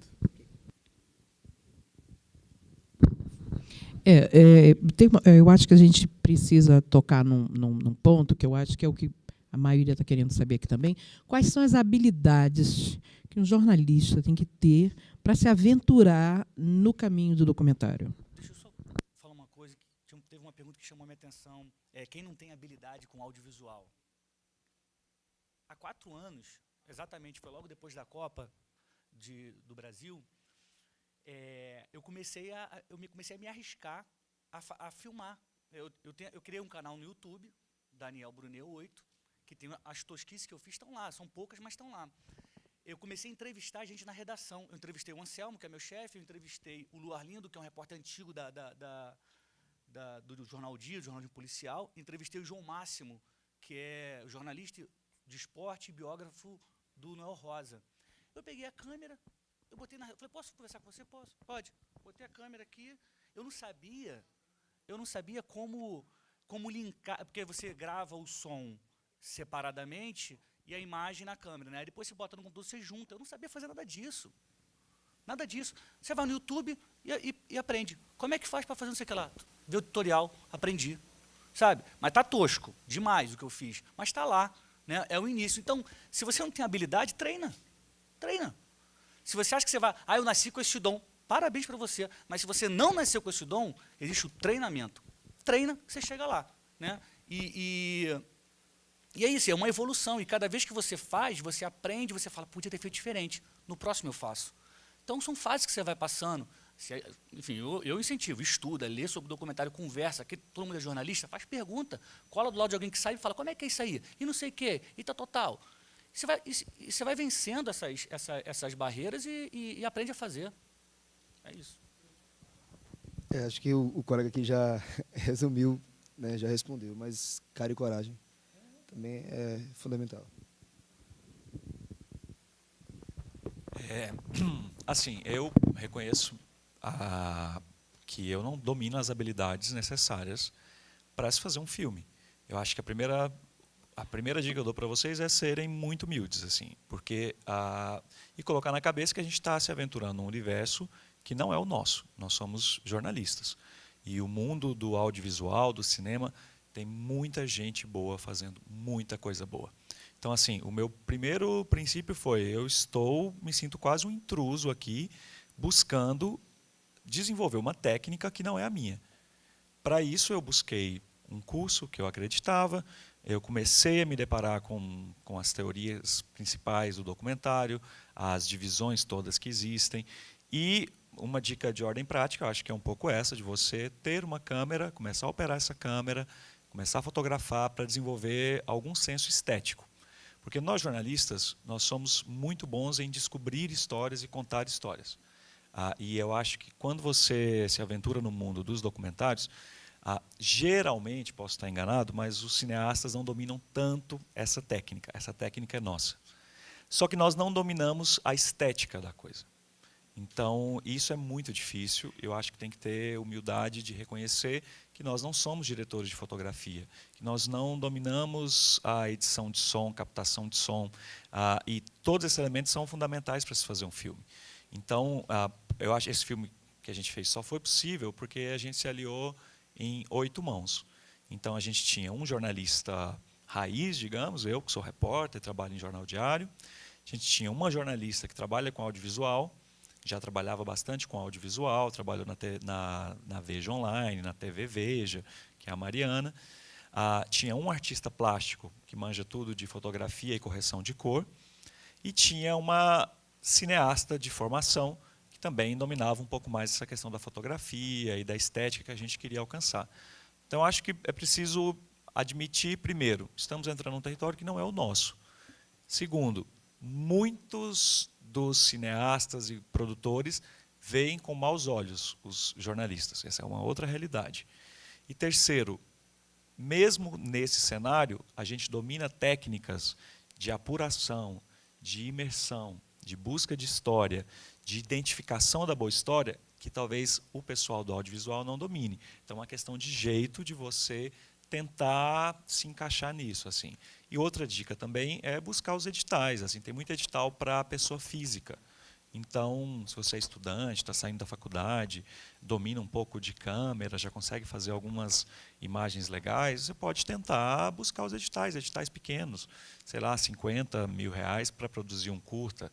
Tem muito edital assim rolando. Então, acho que as dicas são essas. Vinícius, eu queria pegar carona no que você está falando. Veio uma pergunta diretamente para você, da Ana Luísa. Qual é a sugestão que você daria para um estudante, tá, que pretende produzir um documentário como TCC do curso? Bom, o documentário que eu fiz é quase um TCC de curso, né? Ele só não é porque a gente começou dentro da universidade e depois a ideia saiu da universidade. E eu já falei com bastante gente depois que eu fiz o filme, falava, no meu TCC eu fiz um documentário, no meu TCC da minha graduação eu fiz um documentário. As dicas que eu dou, assim, a sugestão que eu dou é que você busque algo que não seja o óbvio. E essa é uma máxima que para mim vale, inclusive, para o meu exercício como repórter. Assim. Eu acho que quando você tem a disposição, o esforço e a capacidade de surpreender, você tem um ativo nas mãos. Porque a gente está cansado de obviedades. Assim. Então, Estamos cansados de ver... E a gente vive um momento de bombardeio visual, né? Então, assim, tudo é muito imagético. Então, é muito difícil, assim, para mim foi muito difícil, como repórter, tentar surpreender num momento de bombardeio imagético. Tudo é visual, tudo é uma imagem, tudo é um vídeo. Então, é muito difícil isso, assim. E eu ouvi muito no Master, tudo bem que era um Master na Europa, os europeus têm uma outra visão, assim, eles têm uma visão mais artística, poética, digamos, e nós, latinos, somos um pouco mais pé no chão e um pé nos nossos problemas, da nossa realidade. Mas eu ouvia muita afirmação do tipo, não, mas já tem muito documentário sobre travesti. Não, essa discussão já foi muito feita, a gente não quer. E eu insistia porque eu dizia, tem muita coisa feita, mas muita coisa ruim. E muita coisa com abordagem equivocada. As pessoas estão reproduzindo os mesmos estereótipos, as pessoas estão reproduzindo o mesmo aspecto exótico dessa discussão, e essa discussão vai muito além do exótico, do estereótipo, do que as pessoas estão acostumadas a serem bombardeadas com imagens. Então, a minha sugestão é tentar surpreender. Já no seu TCC, você tente produzir algo que surpreenda, porque esse trabalho, se ele for surpreendente, se ele inovar de alguma maneira, você vai conseguir colocá-lo em festivais, você vai começar a apresentar o seu trabalho para um público, as pessoas vão te dar um feedback, e essa sensação é muito boa. Então, minha sugestão é um pouco essa, de tentar surpreender no seu trabalho. Agora, a pergunta da Júlia é bem dirigida para quem estava dentro da redação quando se aventurou em documentários. Como conciliar a produção de um filme com o dia a dia na redação? Vocês tiveram apoio da chefia ou foi difícil? Eu tirei férias para fazer meu filme. Eu estava para entrar de férias, aí eu tinha que gravar, ia ser um dia só. Como eu ia filmar de madrugada, eu falei, eu não vou aguentar trabalhar. E não, cara, depende muito da sua relação com o seu chefe, mas eu falei, eu vou botar nas minhas férias, que eu vou poder dormir no dia seguinte, né? E não vou ficar naquela preocupação. São 3 da manhã, tem que ir embora. Tá bom. É muito difícil conciliar. Eu só queria acrescentar uma coisa da pergunta anterior, que é o seguinte: o cinema ele é coletivo, tá? A vida do repórter, ela é às vezes muito solitária. Você apura, você escreve, você publica, você precisa às vezes nem de uma foto, né? O cinema não, o cinema é coletivo. O cinema você precisa de gente fazendo com você. Então, o que o Vinícius falou é bem exato, né? Quem é do cinema tem uma coisa da estética, de como vai filmar, de como vai ser o fundo. Tem um termo que eu demorei muito tempo para aprender. Ele falou assim, a pessoa via a tela e fala assim, você viu a textura dessa imagem? Eu falei, gente, o que é isso? Que textura da imagem? Eu falei, bom, vi. E depois procurava no Google, que textura? Enfim, eles têm uma preocupação porque o cinema é uma arte. A gente não vai fugir disso, o cinema é uma arte. Mas dá para aprender a fazer, né? E é isso, se você for, eu quero ser roteirista, você vai encontrar um diretor, um fotógrafo, você vai encontrar um produtor e um montador que vão querer te ajudar. Com absoluta certeza você vai encontrar. O meu filme foi assim, eu tinha a ideia, eu tinha um acesso ao tribunal e eu encontrei todas as pessoas que foram fazer comigo. Você vai fazer o primeiro de graça, o segundo de graça, depois você vai encher o saco. Você vai falar, não, de graça não dá mais para fazer, não. Aí você começa a disputar os editais e o dinheiro está lá para você. É isso. Não. Posso falar aqui? Então, como o Sem Descanso, ele é um documentário que partiu de uma matéria do jornal do Correio, né, que é o caso Giovanni. Tanto eu quanto outros colegas fomos dispensados. A gente teve uma folga de um dia para poder gravar algumas cenas, para poder produzir material também para que pudesse enriquecer o conteúdo do documentário. Algumas cenas foram gravadas na redação. Aqui passa ali rapidinho assim, inclusive até o Juan está nela. Eu lembro toda a equipe chegou, de Fabiola, a gente parou alguns minutos, né, mas a redação trabalhou novamente, funcionou novamente. Então, aqui, sim, ou seja, como há o interesse da divulgação do caso, então acho que não tem muito problema não. Quando você tem um interesse, não tem problema não. Eu falei, né, da história de comecei no jornalismo, fiz um TCC que era um audiovisual, um curta de 15 minutos. E nesse momento na minha produtora neste ano chegou um produtor lá, o Márcio Lima, e ele resolveu fazer jornalismo, está no primeiro semestre, passou para o segundo semestre agora, e já propôs dentro da produtora um filme chamado Balizando 2 de Julho. A gente ganhou na semana passada um prêmio de 20 mil, é uma merrequinha. Você deu um padrão aí de 50 mil, eu falei, deixa eu contar que pode fazer por menos, para a gente fazer um curta sobre exatamente os travestis e transexuais que estão à frente das bandas marciais durante o desfile cívico do 2 de julho. Existe uma altura do desfile, na Avenida 7, que há um público LGBT interessado exatamente em aplaudir ou vaiar, a depender da performance, mas exatamente dando destaque aos gays, aos travestis, transexuais que estão fazendo, às vezes, de baliza, um lugar tradicionalmente feminino, né, das mulheres. E aí ele trouxe essa ideia, a gente incrementou ela, eu assumi a direção e produção, ele está como assistente de direção e roteirista.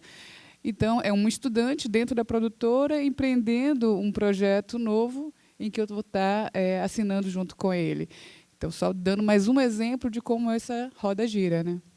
O que é importante a gente está percebendo aqui é o seguinte, eles estão falando que é preciso estudar, sim, o tempo todo. Se você não tem habilidade, aprenda, corre atrás, vai na internet, tutorial, depois se especializa, faz um curso de pós-graduação. E uma dúvida que eu acho que é da maioria aqui, quanto custa para fazer um documentário, ou um curta, ou um longa? Quantas pessoas são necessárias? Não tem receita de bolo. Assim, cada projeto vai ter sua demanda, né? Então, eu estou falando de Sem Descanso, que foi um longa que demorou 3 anos, com um orçamento que foi financiado, sei lá, 70% do capital da produtora. E nisso a gente tinha sempre equipes enxutas, 7 pessoas no set, fora os personagens, os entrevistados que a gente, a cada dia, ia tendo. Em Diário da Primavera, que é esse outro documentário, também é uma equipe super enxuta, porque eu fiz durante os primeiros anos do emagrecimento com a colaboração de colegas e não havendo, então, essa dispensa de grana. Mas aí incrementei o projeto, fiz um teaser e a gente conseguiu viabilizar o valor de 350 mil para fechar um longa de 72 minutos para a televisão. Então, cada caso, e aí acabei de dar, né, um exemplo, vou fazer um curta com 20 mil.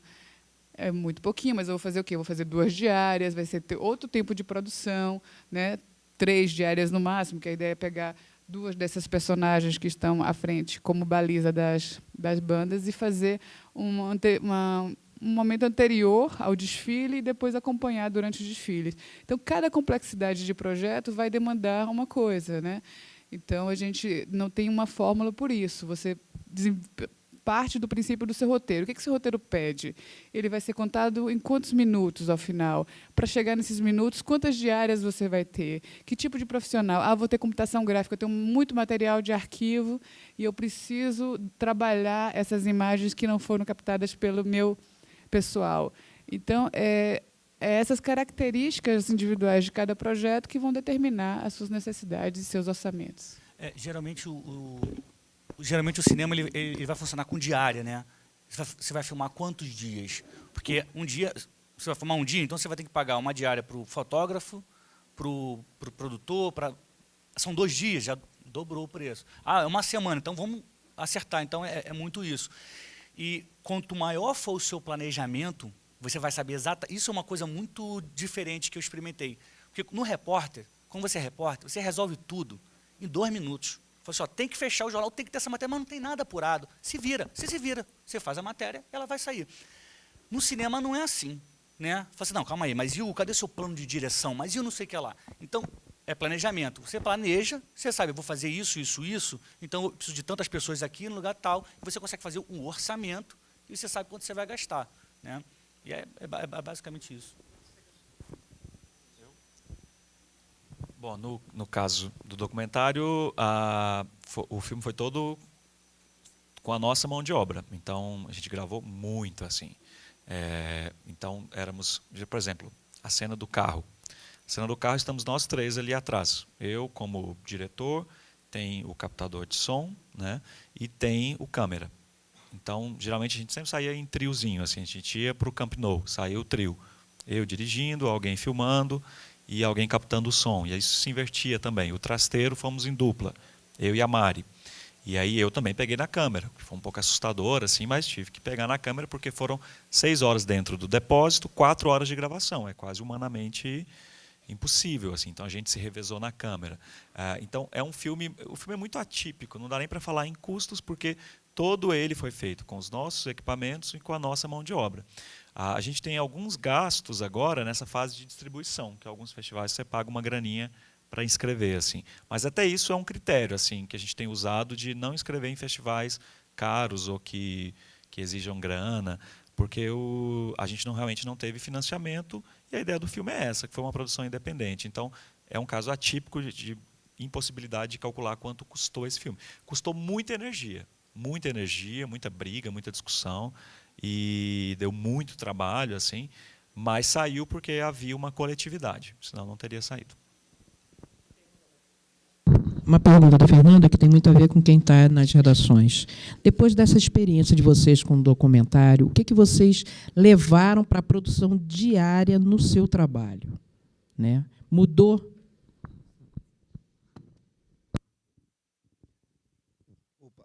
Então, no dia a dia, a história do Giovanni é uma de muitas que a gente não tinha conhecimento em Salvador. O documentário só reforça isso. Tem outras histórias de outras mães, né? Uma delas também é a do caso Fiuza, que logo após, Davi Fiuza, logo após o Giovanni ter desaparecido, eles também desapareceram como um adolescente. Só que dessa vez eles foram mais espertos, retiraram todas as câmeras das redondezas, né, e pegaram alguns celulares. E a gente acaba abrindo mais os olhos, né, para poder contar mais histórias do tipo. Porque eu estava no IML, e quando descobri o Jurandir, ele era um de muitos que estavam lá procurando pelo corpo do filho, e já desenganado. E muitas vezes a gente passa no local, eu já tinha passado por ele e não tinha notado ainda. Aí, depois de um tempinho, eu voltei, conversei com ele, e às vezes a gente passa despercebido de apurar uma história por não ter aquele feeling. Às vezes não tem um feeling na hora. E aí, hoje, a gente, pelo menos eu levo com bagagem todo caso que eu vou no IML lá, que é um banco de pautas. O Instituto Médico Legal de Salvador tem muitas histórias, né, acho que todo lugar tem, né, morte sempre está atrelada a isso, as histórias. E paro para olhar para ouvir cada história, a história de cada família. Às vezes a gente não tem muito tempo, mas pega um contato, ou liga depois e tal, mas serve como base. Porque foi acho que não foi um achado, né, a história. Mas muitos casos semelhantes acontecem e a gente não percebe. Porque naquele momento a gente está apressado, está agoniado, quer voltar para a redação, está naquela correria. E se a gente parar um pouquinho para observar um detalhezinho, para poder conversar com alguém, a gente consegue boas histórias. Hoje eu passo por esse viés. Quando vou a algum lugar, me dedico um pouquinho mais para ouvir mais histórias. Aí talvez a gente consiga, quem sabe, uma outra história, tipo do Giovanni. Não, só falar rapidinho. O filme foi feito, né? O nosso filme foi feito num hiato, assim, de uma licença do jornal. Então, quando eu voltei para o jornal, voltei já para a loucura toda que é trabalhar numa sucursal de um grande jornal em Brasília. Então, consome-se muito tempo ali, aquela atividade que você faz. O que mudou, assim, é que eu voltei disposto a fazer dentro do jornal alguns projetos de mini-docs. E o jornal tem buscado essa linguagem, já fez 2 trabalhos muito bonitos. Um é o Contra a Maré, do Daniel Marenco, e o outro é o Guerra do Brasil, que é um documentário em animação. Teve até uma fala ontem dos meninos, né? O Grilo e o Cariello. Eu acho que existe espaço para o jornal ter uma grade de mini-docs. O Washington Post tem essa grade, o New York Times tem essa grade, o Guardian tem essa grade. Não sei, um mini-doc a cada 2 meses. E realmente você virar a chavinha do tipo, vamos investir aqui na produção desse mini-doc, sequência. Então, é um desafio que está posto e eu acho que existe uma avenida nesse sentido dentro do jornal. Exatamente no meu trabalho, eu trabalho na coluna Anselmo Góes, então meu trabalho é ficar correndo atrás de notinha, de notícia e tal. A experiência do cinema, ela só abriu o meu entendimento para o mercado, e agora eu sei identificar mais notícia no meio do cinema. Isso, saiu edital tal, isso vai interessar tanta gente. Nesse ponto, sim. No dia a dia do trabalho, eu não tenho ligação nenhuma uma coisa com a outra. O que o Vinícius está falando, eu concordo muito. Existe um caminho novo que o jornal, na minha opinião, deve abraçar, que são os mini-docs. E isso não tem... Pode estar no mesmo campo que o videojornalismo. Todo mundo deve ter uma equipe na redação que vai lá, entrevista alguém, tal, e as pessoas chamam isso de documentário. Isso não é um documentário. Isso é videojornalismo, é uma outra coisa. Eu vou compartilhar com vocês uma definição que o Patrício Guzmán, que é um documentarista chileno, que é maravilhoso, que tem muitos filmes sobre a ditadura do Pinochet, enfim, e ele fala o seguinte,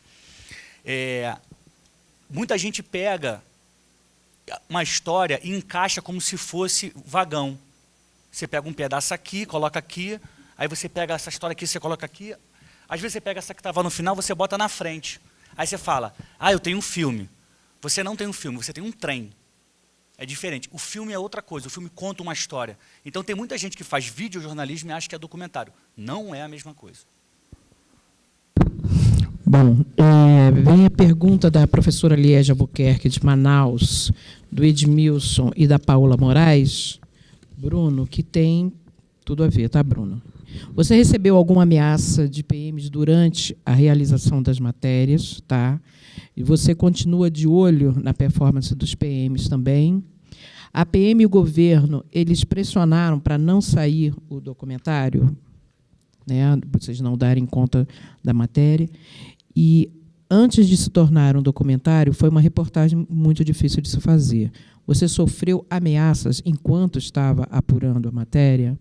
Como é que foi o bastidor do jornal para comprar a briga? Porque nós vimos aqui, na hora que você estava projetando, foi uma campanha mesmo, né? Para dar manchete todo dia, para levar para a primeira página. Como é que foi essa decisão, se você, enfim, participou desses bastidores, tá? E se a partir dessa matéria se prejudicou o seu trabalho agora, porque você continua cobrindo a área policial, se prejudicou o seu relacionamento com os PMs? Então, não recebi ameaças, tá? O que ocorreu logo após o filme foram comentários. E, assim, se tiver algum repórter policial aqui, deve saber que a gente tem fontes. E aí, algumas fontes da própria secretaria da SCP algumas fontes disseram, olha, fique de olho, sua foto está circulando. Mas, tipo assim, acontece. E agora, o que eu digo sempre aos colegas é ter coragem, senão alguém tem que fazer esse trabalho. Alguém tem que peitar.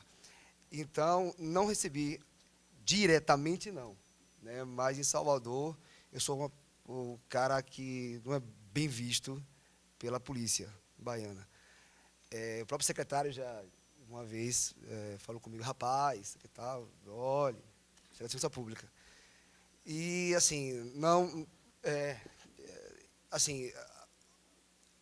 quando a matéria saiu, a gente quando a gente começou, onde está Giovanni? Era a pergunta. Então, tinha que ter uma resposta. Então, nós fizemos logo um selo nessa matéria, e tínhamos, todos os dias, eu fiquei empenhado em fazer só isso. Eu dei as primeiras matérias, aí eu vi que o jornal viu, o negócio é muito grande, então, colocamos mais repórteres, então, as primeiras matérias foram minhas, depois eu assinei com outros colegas, até também por uma questão de tirar o foco de Bruno. Só para não ficar o foco em Bruno, vamos botar outros colegas. Aí entraram Alexandre Lírio, Clarissa Pacheco, Thaís Borges, e fizemos várias matérias. O jornal abraçou a causa, tanto é que esse selo, eu acabei de falar, esse selo não foi por acaso. Fizemos várias reuniões para as matérias, inclusive com o Juan, que está aqui, na época era meu editor, está lá no fundão ali, era meu editor, hoje está, né? chefia, hoje outra coisa, outro patamar, outro nível, aquário. Então, sentávamos todos os dias para definir como seria a suíte, as suítes como seriam, né? E a gente ouviu a mãe de Davi, a mãe do Giovanni, entrevistei ela por telefone. As ameaças foram para... Vocês viram no filme que tem uma câmera, né? Que é uma câmera que era de uma casa. O dono da casa teve que sair. Nós fizemos a suíte dessa matéria porque as viaturas passavam lá constantemente. E soltando piadinha, né? Falando, olha, isso aqui, sai daí, a gente vai passar, o rodo vai passar. E esse cara, o dono da casa, morava, né? Ele, a mãe, com uma senhora de 70 anos, que cuidava de uma sobrinha que tinha problemas graves de saúde também. Então ele não tinha para onde ir, teoricamente, mas tiveram que sair da casa. A casa hoje está só abandonada. Não sei se eu respondi todas as perguntas. Atrapalhando o seu trabalho policial? Porque você faz a cobertura de polícia. Atrapalhou? Não, porque eu até já encontrei vários policiais. Por exemplo, ainda não sei o rosto deles. Dos 11 acusados, né? 7 deles vão ao júri popular. Ainda não sei o rosto de nenhum deles. Muito provavelmente já cruzei com eles em algum lugar. Uma certa vez eu estava em Salvador, fazer uma matéria, e um deles, um policial que eu acredito que seja um dos acusados, que é um dos acusados, chegou para mim e falou assim, você é Bruno Endo, né? Aí eu disse, eu sou, por quê? Aí eu mostrei meu crachá para ele, assim, Ele olhou assim e tal, olhou, saiu. Acho que foi a coisa mais emblemática que eu guardei hoje. Não, o rosto dele eu lembro. Não sei quem é ele, mas... Mas eu continuo fazendo o mesmo trabalho, não mudei não. Agora eles sabem que sou eu, mas não gostam de mim não. Bom, gente, infelizmente o horário está avançado. Eu queria agradecer demais a presença de vocês 4 aqui e queria dar uma dica para quem está aqui na plateia. Não deixe eles saírem daqui sem vocês pegarem contato, e-mail, peguem dicas. Eles, pelo que a gente conheceu aqui dos 4, eles têm prazer em compartilhar como é que essa produção de um doc, de um curta, dicas para TCC também, que o Vinícius deu, enfim. É um mundo novo, um mundo que dá trabalho para você fazer, não é uma coisa fácil, mas é fascinante. Então, eu acho que a gente tem o dever de se jogar também para quem gosta, para quem está afim nesse novo universo. Muito obrigado, e continuam as palestras no dia de hoje. Muito obrigada.